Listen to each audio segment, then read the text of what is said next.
திருச்சிற்றம்பலம். தென்னாடுடைய சிவனையை போற்றி, எந்நாட்டவர்க்கும் இறைவா போற்றி.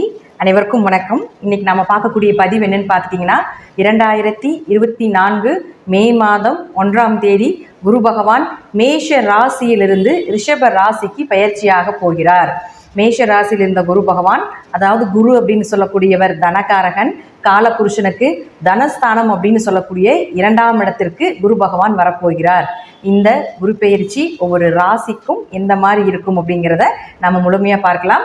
அதற்கு முன்னாடி நம்மளுடைய சேனலையும் சப்ஸ்கிரைப் பண்ணிக்கோங்க. பெல் பட்டனில் ஆல் அப்படின்னு சொல்லக்கூடிய பட்டனை கிளிக் பண்ணிக்கோங்க. அப்போ தான் நம்ம போடக்கூடிய அனைத்து பதிவுகளுமே உங்களுக்கு உடனுக்குடனே வந்துட்டுருக்கும். இந்த பயிற்சியினுடைய வீடியோஸ் எல்லாமே உங்களுடைய நண்பர்களுக்கும் உங்களுடைய உறவினர்களுக்கும் ஷேர் பண்ணுங்கள். என்னுடைய ஜோதிட குருமார்களையும் அதே போல் ஆன்மீக குருமார்களையும் வணங்கி, இந்த குரு பயிற்சி அப்படிங்கிறது மனதால் உண்மையாக எப்படி நாங்கள் ஜோதிடர்கள் குரு பயிற்சி குரு மாறுனால் ஒரு ஜாதகருக்கு எப்படி சொல்லணும் அப்படிங்கிறத உங்களுக்கு வெளிப்படையாக நான் சொல்ல போகிறேன். இது நீங்கள் உங்கள் ஜாதக ரீதியாகவே நீங்கள் எடுத்து பார்த்து கொள்ளலாம். உங்கள் ஜாதகத்தில் எந்தெந்த இடத்துல குருவினுடைய பார்வை இருக்குது, குரு பகவான் எந்தெந்த இடத்தை பார்க்கின்றார், அவர்களுடைய குருவிற்கு என்னென்ன இடங்கள் சாதகமாக இருக்குது அப்படிங்கிறது எல்லாத்தையும் பார்த்து நீங்களே தெரிந்து கொள்ளும் அளவிற்கு ரொம்பவும் எளிமையான முறையிலையும் கொடுக்க போகிறேன். இப்போ பார்த்துட்டிங்கன்னா, குரு பகவான் மேஷத்திலிருந்து ரிஷபத்துக்கு மாற போகிறார். உங்கள் ஜாதகத்தில் பார்த்துக்கோங்க, நான் ஸ்டார் போட்டிருக்கக்கூடிய கட்டங்களில் குருவினுடைய நல்ல பார்வைகள், நல்ல நிலையை சொல்லக்கூடிய ஒரு கட்டம். அதாவது குரு பார்வை கோடி நன்மைன்னு சொல்லுவோம். குரு சர்வ தோஷங்களையும் நிவர்த்தி செய்யக்கூடிய ஒரு கிரகம். எப்பேற்பட்ட தோஷமாக இருந்தாலும் அந்த தோஷம் நிவர்த்தியாகும். உங்கள் ஜாதகத்தில் இப்போ தோஷம் இருக்குன்னு வச்சுக்கோங்களேன், குரு பார்வை இருக்கும் பொழுது நீங்கள் போய் அந்த தோஷம் நிவர்த்தி பண்ணீங்கன்னா 100% அந்த தோஷம் நிவர்த்தியாகும் அப்படிங்கிறது உண்மை.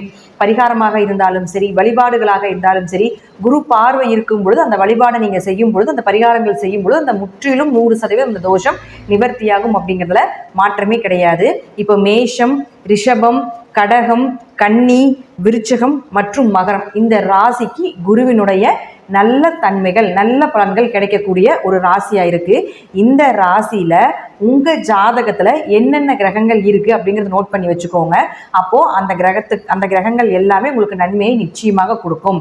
அந்த கிரகம் உங்கள் ஜாதகத்தில் எந்த நிலையில் இருக்கின்றார்களோ அது உங்களுக்கு சாதகமாக இருக்கும், அல்லது அந்த உறவுகள் மூலமாக உங்களுக்கு ஒரு சந்தோஷமும் ஒரு உதவிகளும் கிடைப்பதற்குண்டான வாய்ப்பும் உண்டு அப்படிங்கிறத நம்ம தெரிஞ்சுக்கலாம்.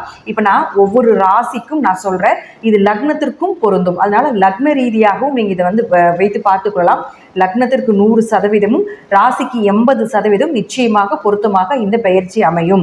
ஏன்னா லக்னம் அப்படிங்கிறது உயிர், ராசி அப்படிங்கிறது உடல். அப்போ உயிர் உடல் ரெண்டுமே உங்களுக்கு நமக்கு வேணும் இல்லையா? அப்போ லக்னத்துக்கும் பார்த்துக்கோங்க, ராசிக்கும் பார்த்துக்கோங்க.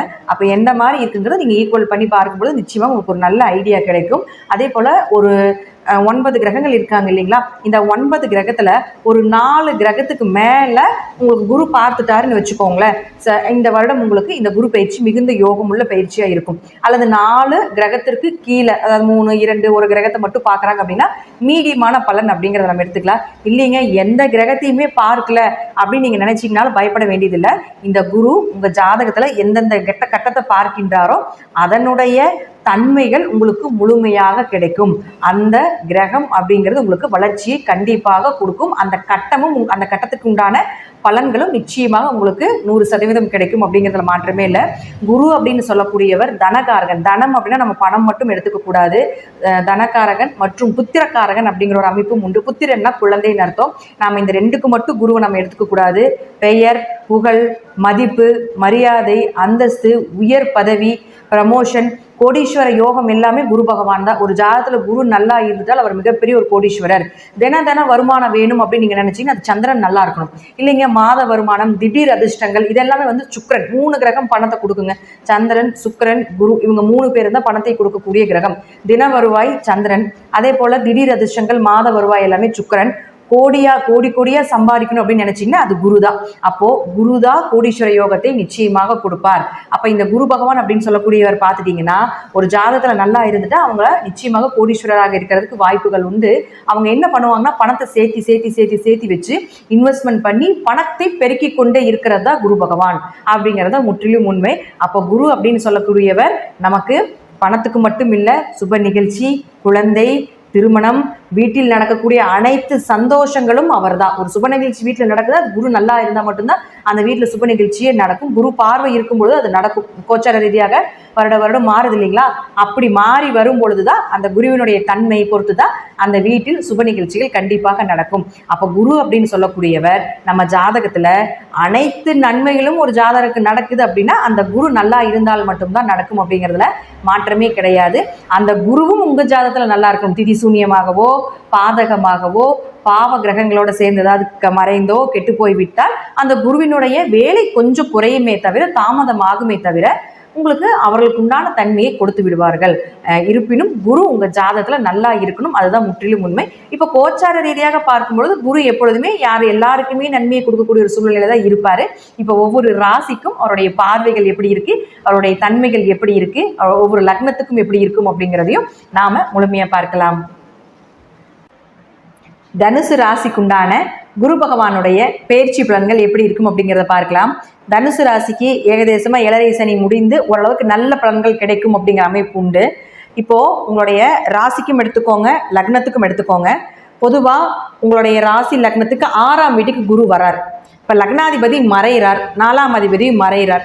இது நல்ல அமைப்பா அப்படிங்கிறது பொதுவாக நம்ம பார்த்துட்டா கொஞ்சம் இது எதற்கு சாதகமாக இருக்கும்னா வேலை வாய்ப்பு உத்தியோகத்திற்கு நல்ல சாதகமாக இருக்கும்.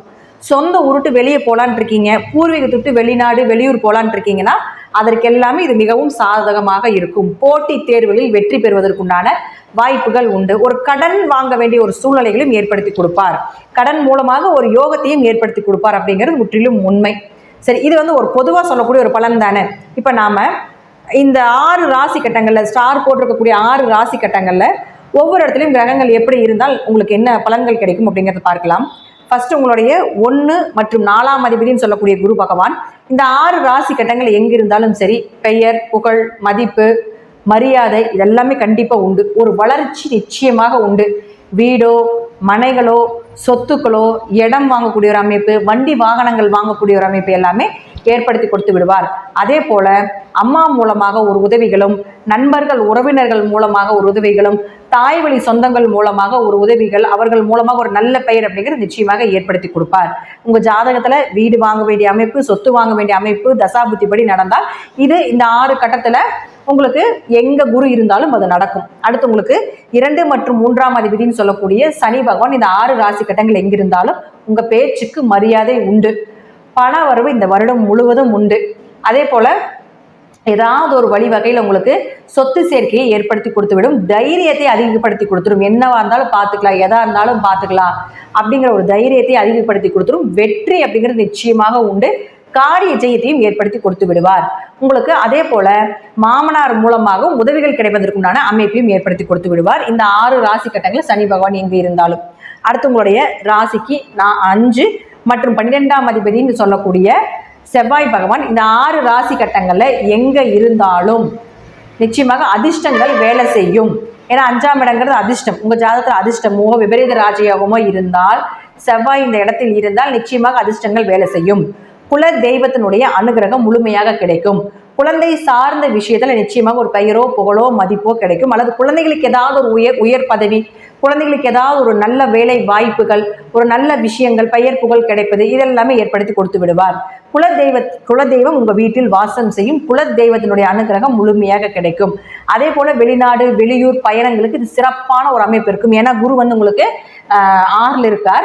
அதே போல செவ்வாய் இந்த 6 ராசி கட்டங்களை எங்கு இருந்தாலும் சரி குரு 12ஆம் வீட்டையும் பார்க்கறதுனால வெளிநாடு பயணம் நிச்சயமாக உண்டு. வெளியூர் பயணங்கள் நிச்சயமாக உண்டு. வேலை வாய்ப்புக்காகவோ படிப்புக்காகவோ வெளிநாடு போறதுக்குண்டான வாய்ப்பை இந்த தனுசு ராசிக்காரர்களுக்கு ஏற்படுத்தி கொடுத்து விடுவார் இந்த குரு பகவான். அது மட்டும் இல்லாம சும்மா ஒரு அதற்குண்டான வாய்ப்பே இல்லைனாலும் கூட சும்மா ஒரு இன்ப சுற்றுலாவோ சும்மா சுற்றுலா போயிட்டு வரக்கூடிய ஒரு அமைப்போ ஏதாவது ஒரு வழிவகையில் உங்களுக்கு ஏற்படுத்தி கொடுத்து விடுவார். நிம்மதியான தூக்கம், நிம்மதியான உறக்கம், பயணங்கள்ல நிம்மதியான ஒரு பயணங்கள்ல வெற்றி, கணவன் மனைவிக்குள்ள ஒரு அந்யோன்யம் இதெல்லாமே ஏற்படுத்தி கொடுப்பார். சுப விரயம் அப்படிங்கிறது நிச்சயமாக உண்டு. குடும்பத்துல குரு சுபகிரகம் இல்லைங்களா, அவர் 12ஆம் வீட்டையும் பார்க்கும் பொழுது செவ்வாய் இங்க எந்த இடத்துல இருந்துட்டாலும் சரி சுப விரயம் அப்படிங்கிறது குடும்பத்தில் நடந்தே தீரும். அடுத்து உங்களுடைய ஜாதகத்துல 6 மற்றும் 11ஆம் அதிபதினு சொல்லக்கூடிய சுக்கிர பகவான் இந்த 6 ராசி கட்டங்கள்ல எங்க இருந்தாலும் கடன் விலகும், நோய் அகலும், நல்ல மருத்துவர் நல்ல மருந்துகள் கிடைக்கும், கேஸோ வம்பு வழக்குகளோ ஏதாவது இருந்தால் உங்களுக்கு சாதகமாக இருக்கும். அதே போல் வேலை வாய்ப்பு நிச்சயமாக உண்டு. நீங்கள் எதிர்பார்த்த லாபத்தோடு கிடைப்பதற்குண்டான வாய்ப்புகளும் உண்டு. இப்போ ஒரு இடத்துல இருந்து வேலை மாற்றங்கள் பண்ணுறீங்க, ஒரு டிரான்ஸ்ஃபர் ஆகுறீங்க, ஒரு ப்ரொமோஷன் வேணும், எதுவாக இருந்தாலும் ட்ரை பண்ணலாம். இந்த சுக்கிரன் இங்கே இருந்தால் அது வந்து நீங்கள் எதிர்பார்த்ததை விட மிகப்பெரிய வளர்ச்சியை கொடுக்கக்கூடிய அமைப்பையும் ஏற்படுத்தி கொடுத்து விடுவார். அது மட்டும் இல்லாமல் போட்டி தேர்வு, அரசு தேர்வுலாம் சொல்லுவோம் இல்லைங்களா, இப்போ இங்கே சுக்கிரன் எங்கே இருந்தாலும் இப்போ நீங்கள் ட்ரை பண்ணுங்க, உங்களுக்கு அதன் மூலமாக நல்ல மார்க்கும் வரும், நல்ல ஒரு வளர்ச்சியும் கிடைப்பதற்குண்டான அமைப்பையும் ஏற்படுத்தி கொடுக்கும். அடுத்து உங்களுடைய ராசிக்கு 7 மற்றும் 10ஆம் அதிபதினு சொல்லக்கூடிய புதன் பகவான், இந்த புதன் இந்த 6 ராசி கட்டங்கள்ல எங்க இருந்தாலும் உங்களுக்கு திருமணம் சார்ந்த விஷயங்கள் கைகூடி வரும். சுப நிகழ்ச்சி, ஏன்னா விரயஸ்தானத்துல வந்து உங்களுக்கு குரு பார்க்கறதுனால கண்டிப்பா சுப விரயங்கள் நடக்கும். அப்ப திருமணம் சார்ந்த ஒரு விஷயங்கள் குடும்பத்தில் நடப்பதற்குண்டான வாய்ப்புகளும் உண்டு. வியாபாரம் நல்ல செழிப்பா இருக்கும். நண்பர்கள் மூலமாக உதவிகள் கிடைக்கும். பரிகாரங்கள், வழிபாடுகள் வெற்றியை கொடுக்கக்கூடிய ஒரு அமைப்பையும் ஏற்படுத்தி கொடுத்து விடுவார். அதுவே உங்களுக்கு 10ஆம் வீடு அப்படிங்கிறதால தொழில் வளர்ச்சி உண்டு, தொழிலில் லாபங்கள் உண்டு. ஒரு இடத்துல இருந்து இன்னொரு இடத்துக்கு பிரான்ச்சஸ் அதிகமாக ஏற்படுவதற்கு உண்டான வாய்ப்புகளும் உண்டு. புதியதாக தொழிலில் இன்வெஸ்ட்மெண்ட் பண்றதுக்கு உண்டான வாய்ப்பையும் நிச்சயமாக ஏற்படுத்தி கொடுப்பார். அதிக லாபங்கள் கிடைப்பதற்குண்டான அமைப்பும் உண்டு அப்படிங்கிறது நாம இந்த குரு மூலமாக உங்களுக்கு புதன் ஏற்படுத்தி கொடுப்பார். அடுத்து உங்களுடைய ராசிக்கு 9ஆம் அதிபதினு சொல்லக்கூடிய சூரிய பகவான் இந்த 6 ராசி கட்டங்கள் எங்கிருந்தாலும் தந்தை மூலமாக வளர்ச்சி, தந்தை சொத்துக்கள் உங்களுக்கு கிடைப்பது, பூர்வீக சொத்துக்கள் கிடைப்பது, ஒரு நல்ல குரு கிடைப்பது, உங்களை வழிநடத்தி செல்லக்கூடிய ஒரு நல்ல குருமார் அமைவதற்குண்டான வாய்ப்புகளும் உண்டு. 9ஆம் இடங்கிறது தீர்த்த யாத்திரை சொல்றதுனால உங்களுக்கு வெளியூர், வெளிநாடுகள், கோவில் வழிபாடுகளுக்காக கோவில் திருப்பணி, கோவில் கட்டுவதற்குண்டான வாய்ப்புகள், தீர்த்த யாத்திரை போயிட்டு வருது, இதெல்லாமே ஏற்படுத்தி கொடுப்பார் இந்த குரு பகவான். இது வந்து நாம ஒவ்வொரு கட்டத்திலையும் கிரகங்கள் இருப்பதற்குண்டான வாய்ப்பு. அடுத்து ராகு கேதுக்கள் இருக்காங்க இல்லைங்களா, ராகு கேதுக்கள் உங்களுடைய லக்ன ரீதியாக எங்கிருக்காருன்னு பாருங்க. அதை குரு பார்க்கும் பொழுது ராகு இருக்கும் இடத்தில் ஒரு வளர்ச்சியும், கேது இருக்கும் இடத்தில் ஒரு ஞானத்தையும் நிச்சயமாக ஏற்படுத்தி கொடுப்பார். அப்ப குரு வந்து எந்த இடத்தை பார்க்கிறார், உங்க ராசிக்கு 2ஆம் இடத்தை பார்க்கிறார். அப்போ பண வரவு, குடும்ப ஒற்றுமை நிச்சயமா உண்டு. அடுத்து குரு பகவான் உங்களுடைய ராசிக்கு 10ஆம் வீட்டை பார்ப்பார். அப்போ பணம் எப்பொழுதுமே உண்டு. அதே போல தொழிலிலும் வளர்ச்சிகள் உண்டு, புதிய தொழில் தொடக்கங்களும் உண்டு. அடுத்தது 12ஆம் வீட்டை பார்ப்பார். சுப விரயங்கள் உண்டு. உடம்பு ஆரோக்கியத்தில் மட்டும் கொஞ்சம் கவனமா இருங்க அப்படிங்கிறத காட்டுது. ஒரு மருத்துவ செலவுகளும் உண்டு அப்படிங்கிறதையே காட்டுது. இப்போ நான் சொல்லக்கூடிய கருத்துக்கள் 80% நிச்சயமாக நடப்பதற்குண்டான வாய்ப்புகள் உண்டு. தசாபுத்திப்படி சிறிது மாறுபடலாம். நன்றி. மீண்டும் ஒரு நல்ல பதிவில் சந்திக்கலாம். திருச்சிற்றம்பலம், தில்லையம்பலம், ஸ்ரீ நரசிம்மர் திருவடிகளே சரணம்.